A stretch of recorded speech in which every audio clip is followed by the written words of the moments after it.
Hello all, welcome to screen space. ఈ వీడియోలో host Thailand horror movie review అయితే తెలుసుకుందాం. రీసెంట్ గానే ప్రైమ్ వీడియోలోకి అయితే స్ట్రీమింగ్ వచ్చింది. తెలుగు డబ్బింగ్ లేదు, ఓన్లీ థాయ్ లాంగ్వేజ్ ఉంది. ఇంగ్లీష్ సబ్ టైటిల్స్ తో అయితే చూడొచ్చు. మూవీ డ్యూరేషన్ అయితే 2 hours 8 minutes అయితే ఉంటుంది. స్టోరీ ప్లాట్ విషయానికి వచ్చేస్తే ఒక ఐలాండ్ అయితే ఉంటుంది భయ్య. అక్కడ ఒక రీఫార్మేటరీ స్కూల్ అయితే ఉంటుంది. అందులో జోనల్ కేసెస్ లో ఉన్న అమ్మాయిల్ని తీసుకొచ్చి ఇక్కడ వాళ్ళకి డిసిప్లిన్ అయితే చేస్తూ ఉంటారు. ఆ అమ్మాయిలందరినీ చూసుకోవడానికి ఒక మదర్ అయితే ఉంటుంది. అలాంటి ఐలాండ్ లో ఉన్న స్కూల్ దగ్గరికి ఒక అమ్మాయిని అయితే పంపించడం జరుగుద్ది. ఆ అమ్మాయి అక్కడికి వచ్చిన తర్వాత చాలా ప్రాబ్లమ్స్ అయితే ఫేస్ చేస్తారు భయ్య. అక్కడ ఉన్న వాళ్ళందరూ కూడా ఆ అమ్మాయి వాళ్ళు వచ్చిన ప్రాబ్లమ్స్ ఏంటి, అసలు అక్కడ ఏం జరిగింది, వీటన్నిటి చుట్టూ నడిచే స్టోరీయే హోస్ట్. ఇక ఫుల్ వీడియోలోకి వెళ్ళిపోయే ముందు వీడియోని లైక్ చేయండి అండ్ రివ్యూని కూడా చివరి వరకు చూడండి. అండ్ మీరు కనుక ఛానల్కి కొత్త కూర్చుంటే ఛానల్లో ఉన్న కాంటెంట్ ఒకసారి చెక్ చేయండి, నచ్చితే సబ్స్క్రైబ్ చేసుకోండి భయ్య. And movies and channel updates కోసం ఇన్స్టాగ్రామ్లో అయితే పక్కా ఫాలో కొట్టండి. అండ్ మీకు ఏమైనా ఇన్ఫర్మేషన్ కావాలన్నా సరే కానీ ఇన్స్టాగ్రామ్లోనే అడగండి భయ్య. అన్ని ఇన్ఫర్మేషన్లు ఇక్కడ చెప్పడానికి అవ్వదు, స్ట్రైక్స్ పడతాయి. సో మీరు అర్థం చేసుకోండి, ఇన్స్టాగ్రామ్లో ఫాలో కొట్టండి.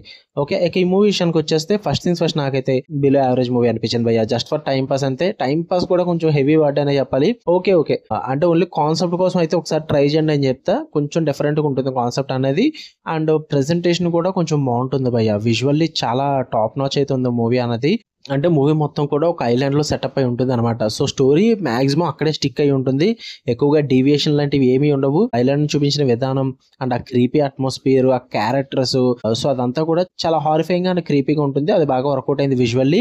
అండ్ పర్ఫార్మెన్సెస్ చాలా బాగుంటాయి. అండ్ ఆ గోస్ట్ ని చూపించిన విధానం కూడా కొంచెం ఇంట్రెస్టింగ్ గానే ఉంటుంది భయ్య. అండ్ అక్కడక్కడ ఫ్యూ స్కేరీ మూమెంట్స్ పర్లేదు అనిపించాయి. ఇక నెగిటివ్స్ విషయానికి వచ్చేస్తే predictable story line, predictable moments భయ్య.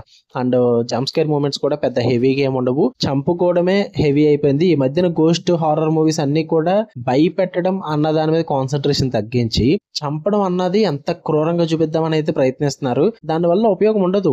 ఒక మనిషి ఘోరంగా చచ్చిపోతున్నాడంటే మనం అది చూసి భయపడతాం, ఎప్పుడు మనకు అలవాటు లేనప్పుడు, కొత్తగా ఉన్నప్పుడు. బట్ ఈ మధ్యన మూవీస్ అన్ని అలాగే వచ్చేస్తున్నాయి కాబట్టి ఇంకా దాని వల్ల ఇంపాక్ట్ కూడా తగ్గిపోయింది. నాకైతే పెద్ద ఇంపాక్ట్ అనిపించలా.